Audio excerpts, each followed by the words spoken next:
Hello everybody. Today's video is going to be more of an educational video, and it was inspired by a few shorter form videos that I did on my TikTok at Break the Restraints. If you would like to go and follow it, by all means. Today's topic is on something everybody wants, everybody loves. The rich have too much of it. The poor people, they resorted to jobs, they resorted to crime, they resorted to drugs. They will try anything to get it, and I am now telling you, yes, it's money. And secondary follow-up, I'm going to tell you this right now, at least like 40 seconds into the video. Money isn't real.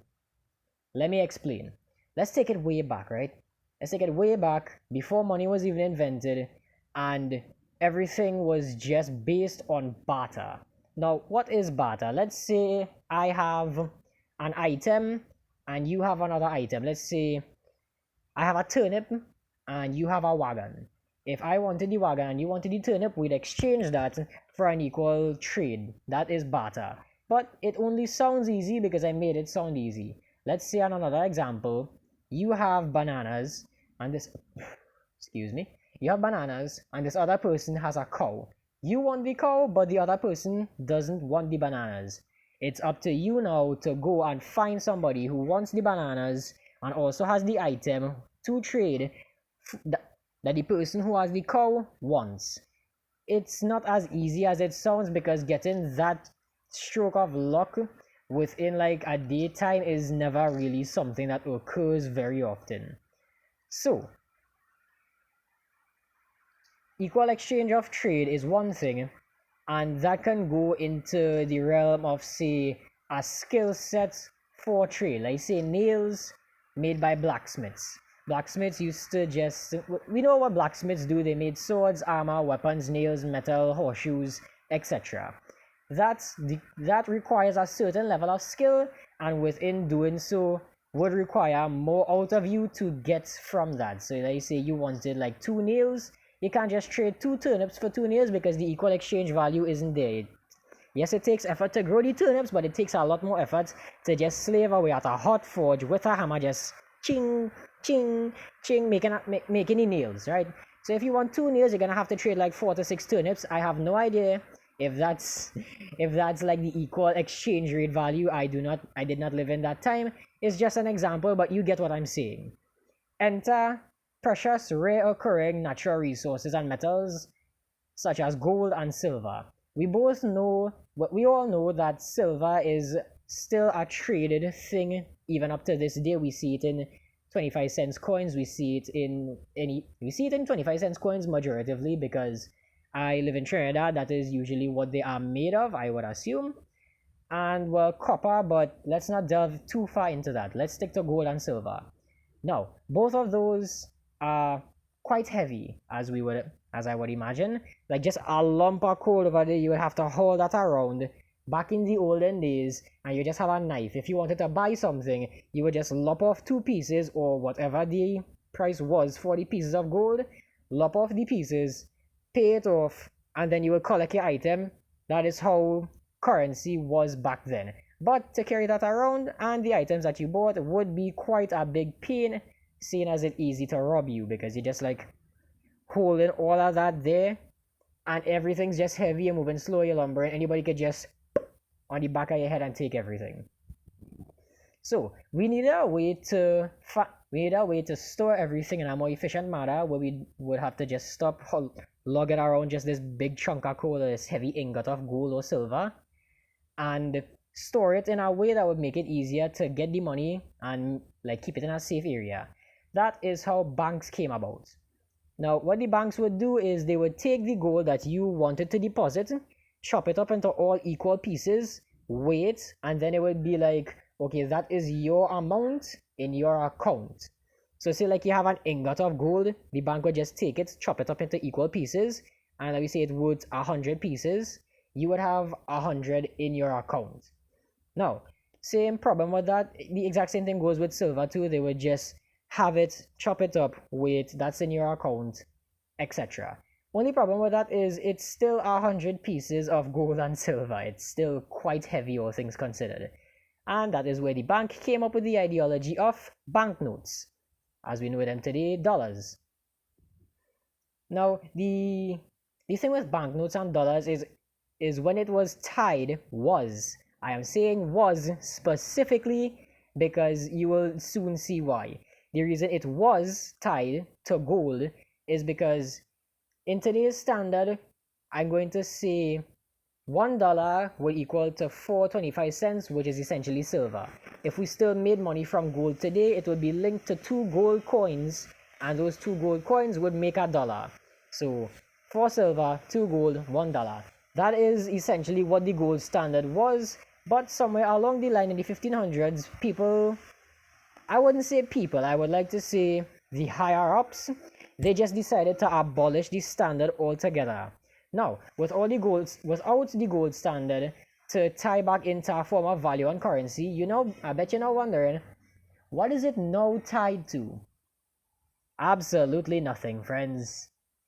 It's tied to nothing but your own perception of its valuable. Yeah, that's it. It's tied to your perception that it has value. Let me explain. We in Trinidad and Tobago, like a few years back, we had paper money that we now transferred to plastic.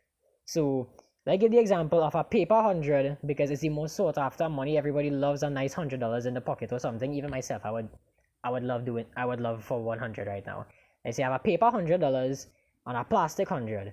The paper by society on default with the new introduction of the plastic 100, the paper 100 is now absolutely worthless, and I can prove to you it's worthless because I have taken a paper 100, rolled it up into a nice little stick, then set it on fire and lit a cigarette in front of a police officer with it, and he did nothing because it's just a paper 100, essentially just paper that he did not care about if it was being burnt.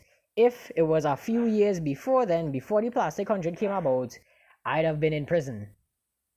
I'm not going to go in prison now because, again, as I said, the police officer seen me burning legitimate blue hundreds that used to be considered valuable, now see it as invaluable. No, not invaluable. Not valuable at all. Invaluable just means something that has so immaculate that it's invaluable, like without value, just too much. But regardless, if I'm wrong on the whole invaluable thing, be sure to tell me. But the rest of this, I'm telling you, it's facts. I have researched this. Money is only linked to how valuable you perceive money to be. Because think about this, right? You could take a paper 100, as I just said, and a plastic 100, try and buy something with it. You will get cussed out by the shopkeeper, by the grocery people for saying, what you gave me this paper 100 for? It's worthless.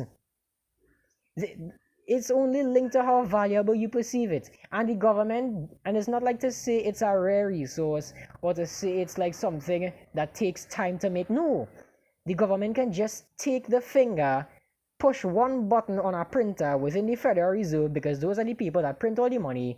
I don't care what you tell me, almost every government, every nation, every country, if you have a government, very likely they have their own Federal Reserve who just print their own money. They just need to push one button and it just gets shoveled out, printed, ones, tens, hundreds, 20s, 50s. You get the idea. They can just print it out on a large belt, cut it into individual pieces, and then just donate it out to the public. If they could print as much as they like, it would not make the money any more valuable. It would not make the country any more prosperous because it is not perceived to be that valuable at all. Like I said, money doesn't technically exist. It's only as we perceive it to be valuable, then it is valuable. The old hundreds, you can't buy anything. I've tried. I've been laughed at a lot. I've tried for the sake of a joke and for the sake of a social experiment. Yes, I've tried. So, the gold standard was abolished around the 1500s. Money is now linked to absolutely nothing except for what your mind perceives it to be. And all of that is done under our noses, and I know quite a lot of people don't know about this because on my TikTok itself, I'm very certain I surprised quite a few people by telling them this information. So hit like if you learned something today, subscribe if you would like more content. I'm doing reactions, I'm doing informational stuff, I'm doing motivational stuff. this channel isn't really going to be all over the place. There is still motive to it. I want to use my voice, or well, my growing voice, because I have my faith that the channel will inevitably grow as it continues along. I want to motivate people. I want to help them see that there's a lot being hidden away from them, and I want to help them see like the truth behind everything, because a lot of things that I've started learning here that I'm telling a few other people, it is surprising them.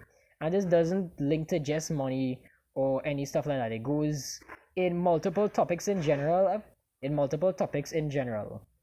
So I'll end off this video by saying, as you now know, money technically isn't real, and the government can just print as much as they like out of it from through the Federal Reserve. Just push a button and print out money on automatic. Get a side hustle, get something. We in some really shit times. By all means, legally take as much as you can get, make as much as you can get, start a business, do something. The government doesn't care. They can just swap out more as much as you like.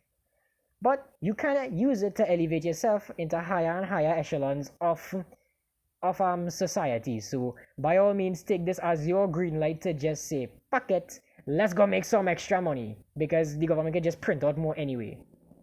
I'll see you all in the next video. Hopefully this has educated a few people. Thank you for your time.